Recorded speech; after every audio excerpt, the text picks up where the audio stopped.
Great. What a way to start the show. I'm on mute and also forgot to move the overlay.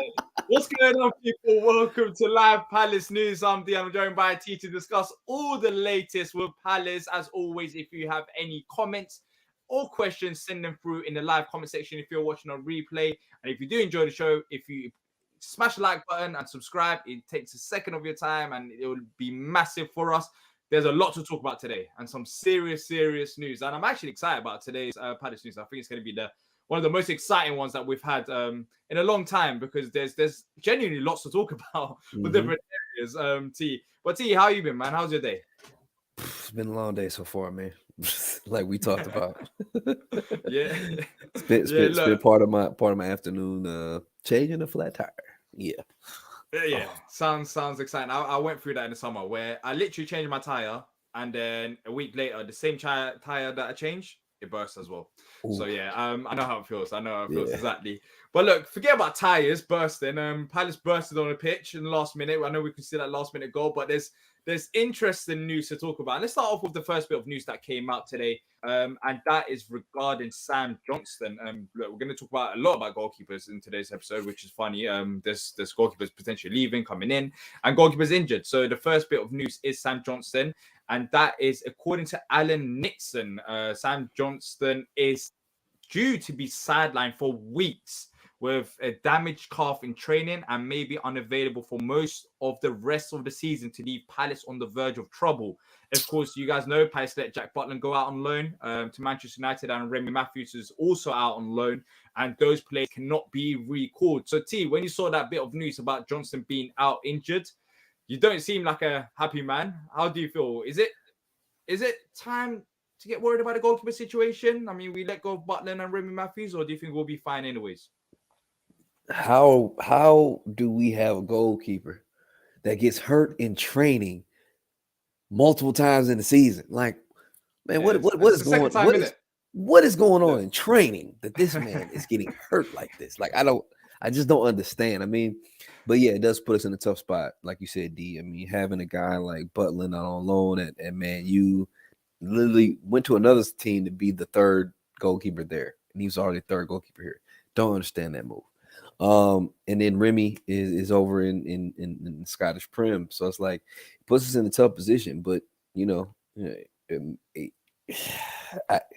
maybe it gives one of these young guys a chance to step up and stars born type of situation. I don't know. Let's just pray that Vince stays healthy. Let's just keep that exactly. But look, if Vince doesn't stay healthy, then there are options, the younger options that we talked about before on Palace News, the likes of Joe Whitworth stepping up, and that'll be good experience for them because now Joe Whitworth, I suspect, is going to be him. He's going to be the second choice goalkeeper for majority of the second half of the season, so it'll be interesting to see. Vieira weren't directly the team, is the goalkeeper coach and stuff anyways that season, but it'll be interesting to see how he fares against Vicente Guaita and if he's called upon. Hopefully he's not that Joe Whitworth is not ready for first team football, but it'll be scary if we have Vicente injured out as well. Then it goes back to what, under 16s, under 18s for goalkeepers. I mean, look, the Jack Butland bit of thing that you said about why did we let him go, I think that's purely for financial reasons. Yeah, that's the way. There had to be a wage move. It had to be.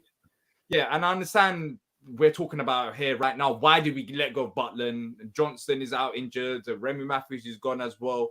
But I think it's to do with wages. We're probably getting a loan fee as well. I'm pretty certain of that. I doubt it's just wages. We're probably getting a loan fee from Manchester United. So it's another way of making money, basically, because his contract runs out in the summer. So I think that I'm not going to sit here and say, why did we let go of Butland? Because I felt like it's still the right move, despite Johnstone being out injured. Because we're looking at it in hindsight, in theory. So yeah, I'm not really that fussed about that. But Henry asked, why did we buy Sam Johnstone to never play him? And that's another topic that I want to get into. With Sam Johnstone, I'm not saying whether he will be success or failure at Palace, but there reaches a point where you want to see a bit more of him before Vicente leaves, because then it brings a problem, a real problem. Because, when Vicente, I know he signed a contract extension, but when Vicente drops down to number 2, or if he leaves the club, that leaves Sam Johnstone as a number 1, because Jack Butland potentially going to be leaving the club. We'll be talking about that. That's another bit of news. And if we haven't seen him that much before, we've only seen 2 games this season, League Cup, which I didn't see because it wasn't televised and I didn't travel to the away games. It brings a question of, if Johnstone ain't good enough, then what on earth do we do then? Because I still have question marks. Yep. Because if you're at West Brom in a system, and of course we're talking about goalkeeper, and some of you may be like, we're talking about goalkeeper and passing, but I want to talk about his passing. At West Brom, due to the style of football that they play, his passing, we didn't see the best of him because they tended to launch the ball up the pitch rather than play out from the back. And that's one thing that I want to see with Johnstone. Alongside many other areas, whether he can do all the crosses coming into the box, because I know that's been a question mark. So for you, T, I know he's injured out right now, but have you been on the same wavelength as me in terms of thinking about Sam Johnstone and, you know, seeing a bit more of him before eventually becomes a number one? Because I would have liked that to happen at a certain point. Yeah, I think it's natural to want to see more from him, to be honest. I mean, I think, you know, a lot of us probably would have wanted the team to make a, you know, deeper cup run so that we could get a chance to see more of him too, because he seemed like he was getting some opportunities possibly in the cups. But it's one of those things that makes you wonder, you know, if he hasn't shown much, I guess, to somebody like Vieira in training to even get a shot to start, you know, because I mean, you know, Guaita's had a pretty solid season, but there have been some times where he's had some struggles, and the conversations come up: do you give somebody else a shot in there? And it's one of those things, you know. I guess PV hasn't seen fit to give him an opportunity. Not to mention, like we said, like I mentioned earlier, I mean, he's been hurt on multiple occasions this season already, and he's just, you know, training. So I don't know, man. It's a lot that goes into it, but I mean, honestly, yeah, you would definitely want to see a guy before we throw him in and just make him our incumbent, you know, number one. You know what I'm saying? So yeah, that's what I think. That's what I think as well. But let us know in the comment section as well. Would you guys want to see a bit more Sam Johnstone before we do eventually make him number one, because he's lined up for that number one position? But as T has mentioned, he has been out injured. And Chloe has a question saying, can't we recall Butland off loan? He doesn't even make the bench for Manchester United. No, we can't. We don't have a recall deal for him or Matthews. Yeah. Yeah, you can't do that. Well, you can't do it outside the transfer window anyways. So we can't do it simply as. So yeah, both of them lot are out of the question when regards to it. So it's going to have to be one of the youth players that's the backup option until Johnstone gets back from the injury. But you mentioned a point about his injury concerns, and many Palace fans will be thinking that as well. Is he injury prone? But I looked into it, and according to Transfer Market, he missed 61 days due to a finger injury in 13-14. And apart from that, he missed 13 days due to a virus infection in 2021. So technically, he's been injury-free for about 9 years before he joined Palace. So I know it hasn't been that great at Palace. And the question asked, why at Palace? Why at Palace, exactly. Exactly. He's been injury-free for about 9 years. The last time he had like a actual injury that wasn't a virus infection was, according to Transfer Market, in 2013-14. Which is going into 10 years now. Yeah. So why at Palace? But if you look at his, you know, playing days so far, luckily he's an injury prone. I think that's one positive to see. How much did we see Guaita before he started for us? That's what Patrick asked. I think that's a Guaita got thrown in there because Hennessy got hurt. So Guaita came in and solidified his spot, and Hennessy, when he got healthy, he stayed on the bench. And another thing to say about that is, to be better than Wayne Hennessy, I don't think it requires that much. Like it doesn't require that much. Now with Vicente, there is something about his game. That's why I want to see a bit more Sam Johnstone to see if he can match Vicente's levels. Whereas Wayne Hennessy, you could literally probably put me and Go or Team Go, and we'll probably be around the same level. I think that the big thing there was that he was just a better shot stopper than Hennessy. And it was apparent from the very first time he stepped onto the pitch in his place. You know what I'm saying? And so like in that situation, for instance, I'm not sure who's so Patrick in saying that. So Patrick in saying that, you know what I'm saying, if that situation might have happened this year with Vicente, if he would have got hurt, and Johnstone would have had an opportunity to really come in and play and show what he could do. And it was kind of like the same situation where Vicente eventually comes back, and it's like, no, let's just keep Johnstone and Johnson. And it's like, okay, there it is. You know what I'm saying? Same situation. Or if we just got to see him more in the cups, if we would have had a better cup run to actually see the dude perform. I think we only saw him twice, right? Yeah, twice against Oxford United and also Newcastle in the League Cup where we got knocked out. So he only played the League Cup games, and the FA Cup game, I'm pretty sure, was Vicente. That started off Butland, maybe. I can't remember. Like it was Vicente in where we got knocked out of FA. I think against Southampton. Yeah, I think it was Vicente as well. Yeah. So yeah, look, it's a very good question, but then again, as I mentioned, I think the difference between Wayne Hennessy to Vicente where it's massive to compare to Vicente to Sam Johnstone. Vicente is actually a good goalkeeper, and I don't want to downgrade. And there is a possibility that we could downgrade if Johnstone doesn't match up to the levels. Whereas the levels we had before with Wayne Hennessy, it wasn't that high. Let's just say that. You couldn't really get any worse than that as a goalkeeper. Henry says, if Vicente gets injured, God help us, how can we go from having 3 goalkeepers to 1 injury away from throwing a youngster into potential relegation fight?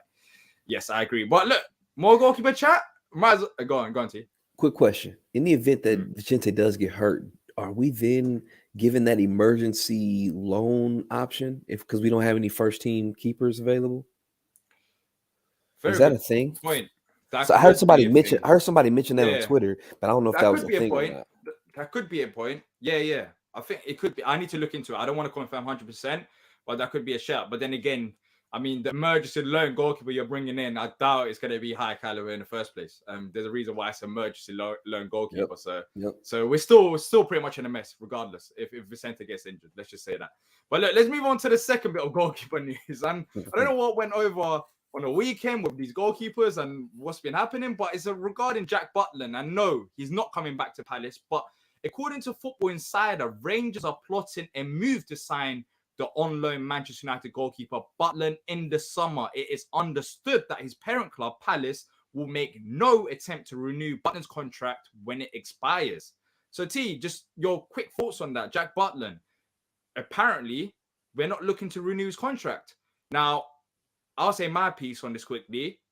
I'm okay with that.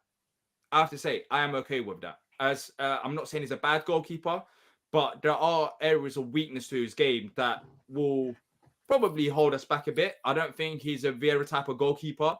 And I have to reiterate this. Yes, in 2023, there are certain manager type of goalkeepers because of the style of football they play. We like to play out from the back, and Jack Butland didn't seem comfortable with the ball on his feet as much as I would have liked for him to be. And, age-wise, he's not the youngest goalkeeper as well. So if this was to happen, I would be okay with it. But for you, Butland, is it time to move on? Yeah, I mean, I'm happy for him. I think it'd be a good move for him, to be honest with you. I mean, the reason why I really don't have a problem with it is because both Johnston and Vicente are under contract for next season. So in the event that we need to go into next year without any new goalkeeper moves, at least we have 2 senior goalkeepers that are under contract for us. So. Yeah, I agree. And there's much to talk about regarding Jack Butland. But let us know in the comment section what you guys think about Jack Butland. Would you want his contract to be renewed? Me personally, no. I'd prefer us to move on. His contract is gone. He's finished. And, I think this is a great opportunity for both. For him as well. Because if he moves to Rangers, a big club, potential European competition as well. So I don't think he'll miss out as much. Hennessy will return as emergency loan. I'm watching Soria at the moment against Valencia. He has 2 great saves already. Interesting because T, you heard what I said about Soria before we started the show. Well, look, let's read 1 or 2 more comments before we talk about another potential goalkeeper news because I'm pretty sure you guys haven't had enough of that today. Eagle Eye Football says Whitworth and Goodman better than Butland, so not mad. Me personally, I don't know if they are better than Butland. I haven't seen enough of them. But yeah, hopefully they are. POC says we would definitely be eligible for emergency loan if Guaita was injured, Johnston was still out. Mitch says I'd ask Speroni to go and goal before away. I think that I'm sure a lot of people would. I'm sure a lot of people would. Yeah, exactly. Which goes back to my initial point about being better than Wayne Hennessy. I don't think the level was too high. Let's just say that with all due respect. Now, T, you want another goalkeeper bit of news? So we talked about a goalkeeper being injured, a goalkeeper potentially leaving the club. Mm-hmm. Now let's talk about a goalkeeper potentially coming into the club, and that is according to reports over in Spain that Patrick Vieira's side have set their sights on the Getafe goalkeeper David Soria, who has kept 6 clean sheets and conceded 28 goals from 21 league matches this season. The 29-year-old has a contract expiring in June, and except for surprise, he will leave the La Liga side as a free agent. Free agent goalkeeper, we've already got one as a number one over at Palace. It worked out when we did get Vicente Guaita over from Spain. But for you, T, have you heard of him? Have you seen enough of him? Haven't heard him, haven't seen him. But from the stats you told me in pre-show, it ain't the move. Apparently, this dude is 99th percentile in hoofed kicks and how long they go. Yeah. It's not the game we trying to play. So look, stats don't prove everything. I understand that because we've seen it. Maybe he just kicks really far. That's what it is. We've seen at Palace that when you look at some of the stats of certain players, you'd think ain't no way he's playing that good or ain't no way he's playing that bad. So stats doesn't prove anything. I have to reiterate this before I move on to the stat side of things. But I haven't seen enough of him. So I thought I'll dig into the numbers and I'll look at how he compares to the European goalkeepers around the top 5 leagues. And I'll be honest, it's put me off. Saying that, Peter's saying that he's watching right now against Valencia. He's made 2 great saves already. So it seems like he's having a good game as I speak about him. But look, one thing, his passing distribution, it puts me off. He tends to launch the ball. And in terms of other goalkeepers in the top 5 European leagues, he's in the top 99 percentile in terms of launches made further up the pitch. So clearly, that I'm not saying that's his fault, but the type of football that they play there is different to how we play. So I'm not too sure how he is with his passing distribution because he hasn't been put in a position to be, in that area to be able to make, shorter passes. So he tends to launch the ball. And the second thing that I want to talk about is his save percentage. So in the last 365 days, his save percentage is 72.5%, which is lower than Vicente Guaita. And it puts him into the 58th percentile. That's pretty middle of the pack. Yeah, middle of the pack. Look, I get that he's a free move. And I get that it will help us, of course, not paying a fee in terms of the finances. But for me, if you're going to sign a new goalkeeper, he's 29 years old. I would prefer us to actually go in and bring in a quality goalkeeper than go with the cheap option.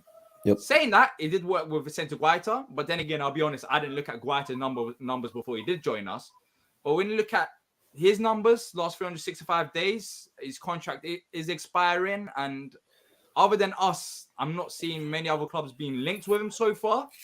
It doesn't sound like it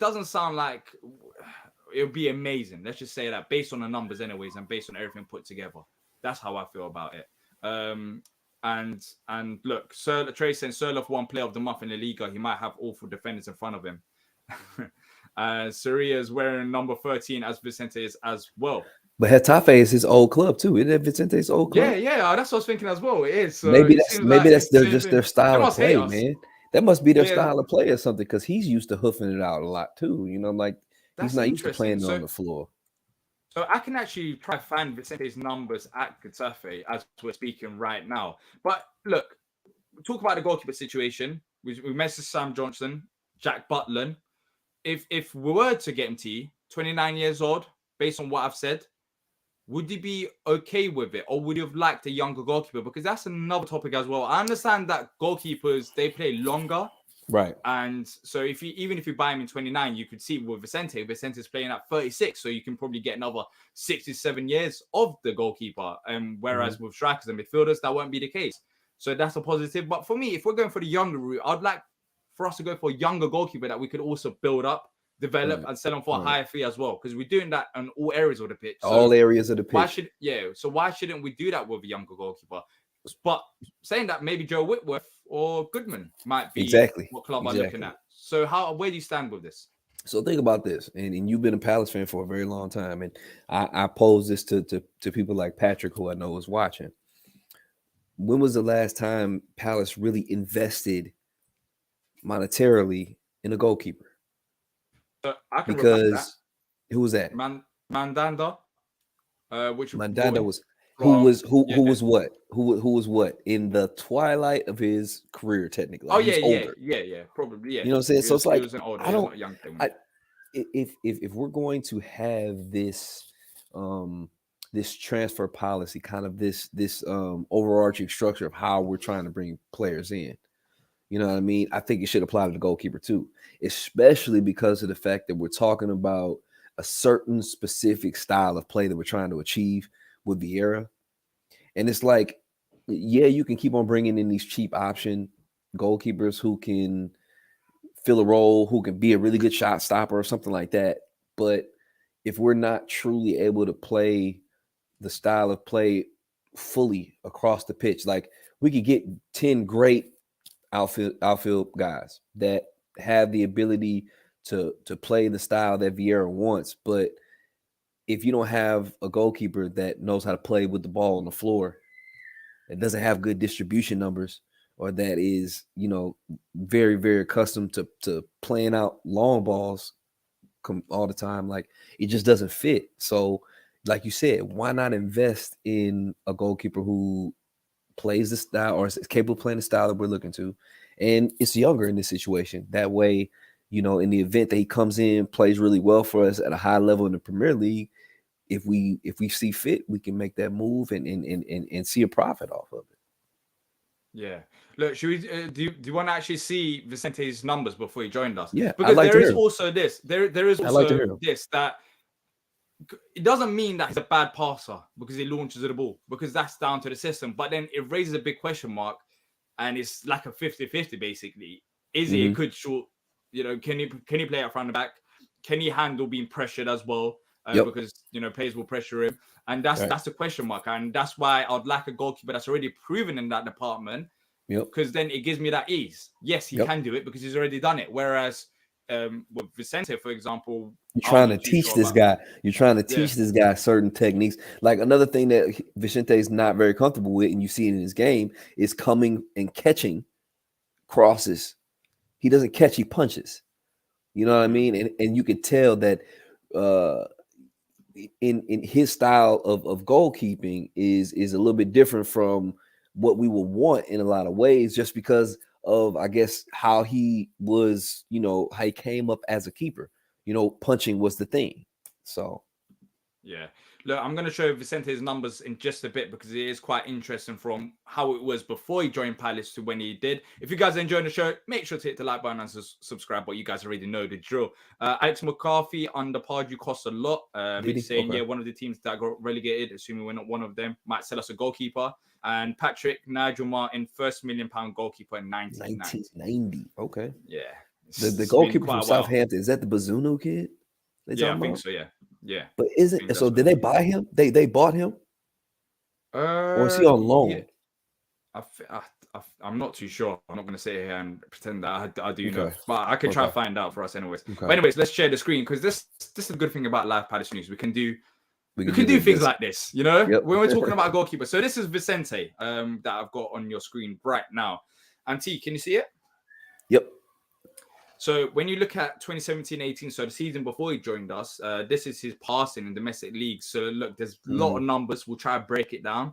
So in terms of short attempted passes, you can see there's a massive difference from when he was at Getafe. He only made 23. He only attempted 23 short passes.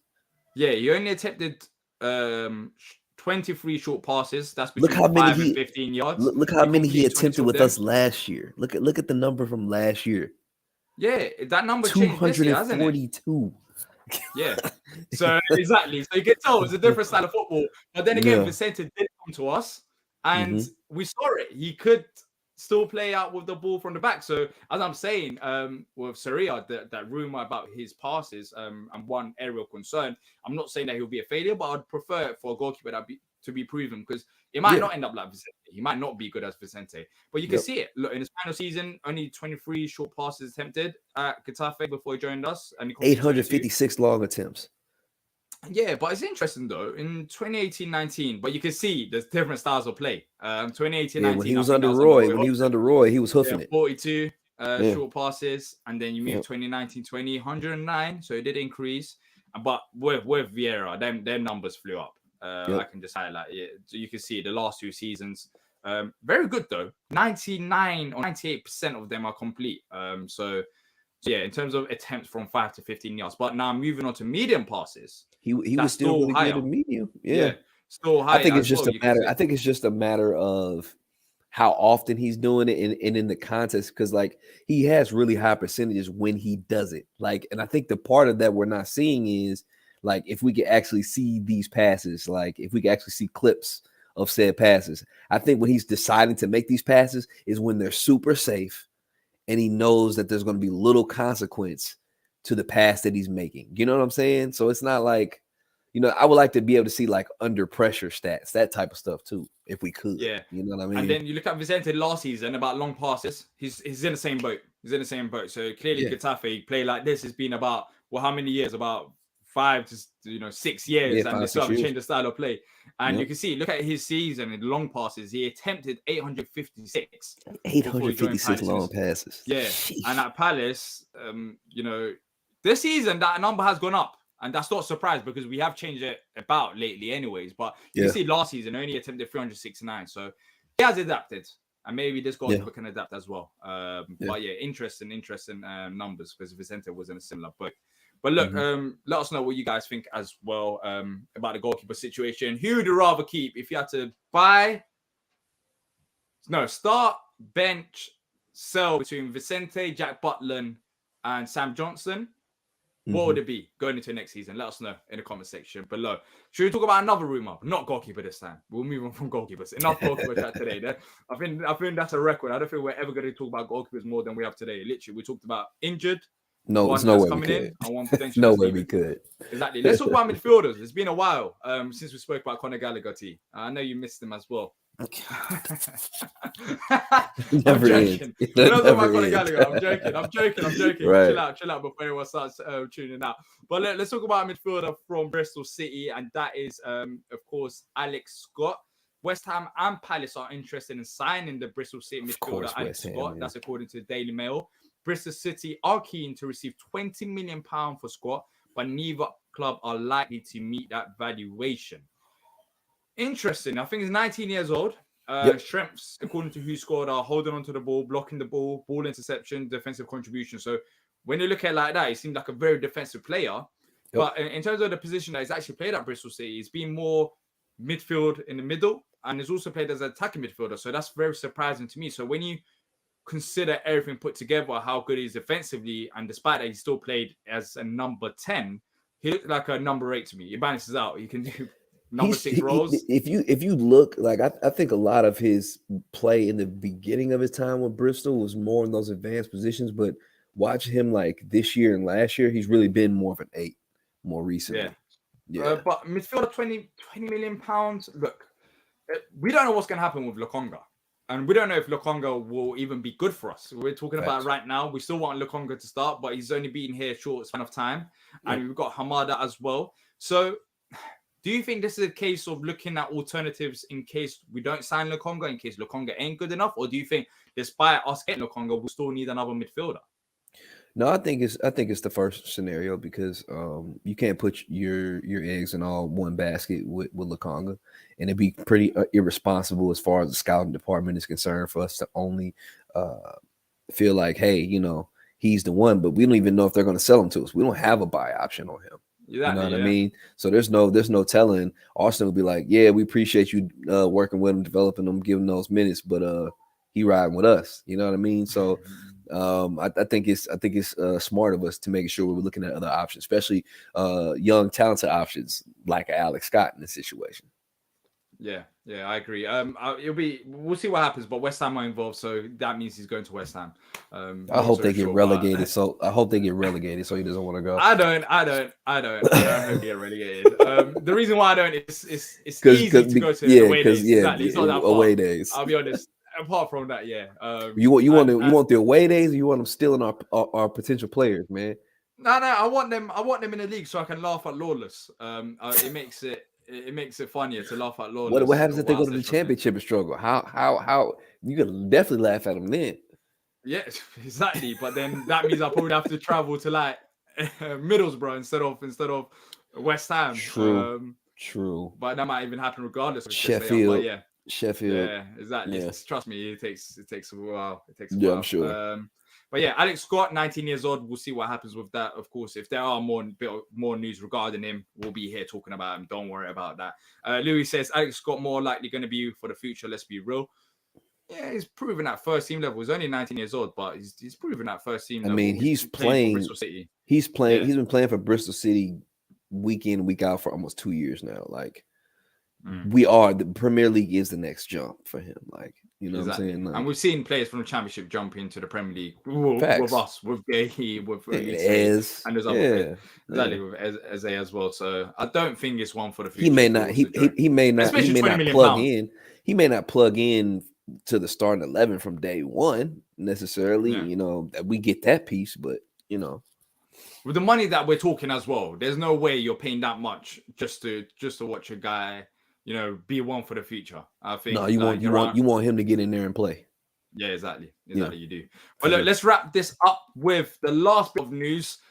Is rescheduled again. So that is based on Palace. What Palace has said today, Crystal Palace rearranged trip to the Amex to face Brighton has been brought forward to Wednesday, 15th of March.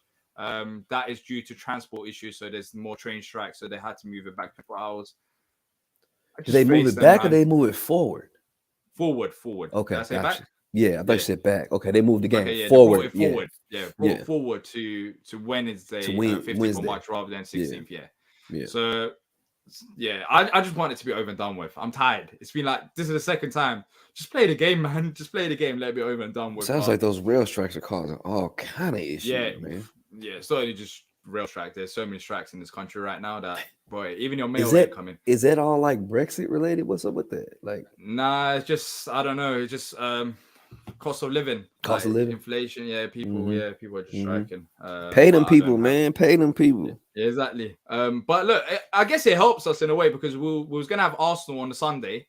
Now that we play Man City, then we face Brighton, then we face Arsenal. So in regards to the actual fixture list, it's still not nice. But at least you get an extra day in between.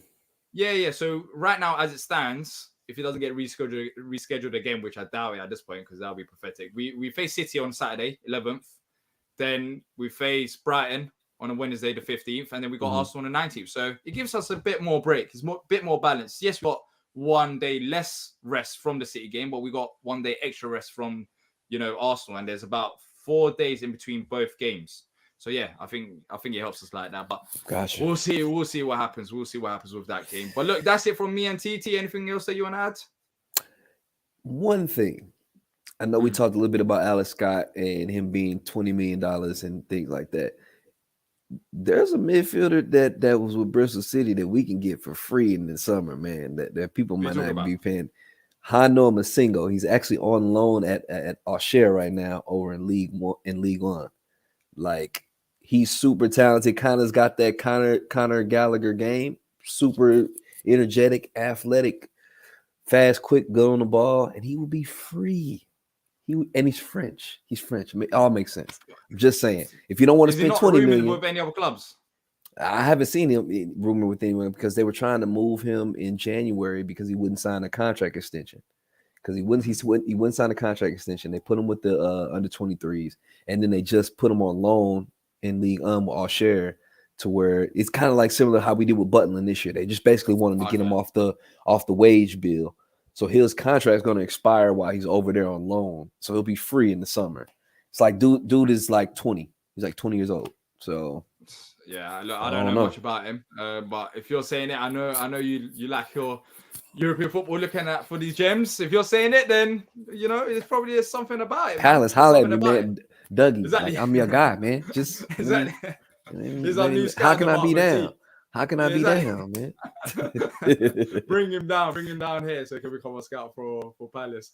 Well, look, that's it from me and T. We'll be back potentially tomorrow if there's a bit more news. I enjoyed today's one. It was actually exciting. I know we talked a lot about goalkeepers, but keeper heavy. Yeah, exactly. It was keeper heavy, but it's something new. And yeah, we'll be back throughout the week anyways for the match previews, opposition preview, hopefully. Palace news. So if you haven't already done so, make sure to subscribe to Back of the Nest to not miss out on future Palace content. That's it from me and T. And until next time, up the Palace.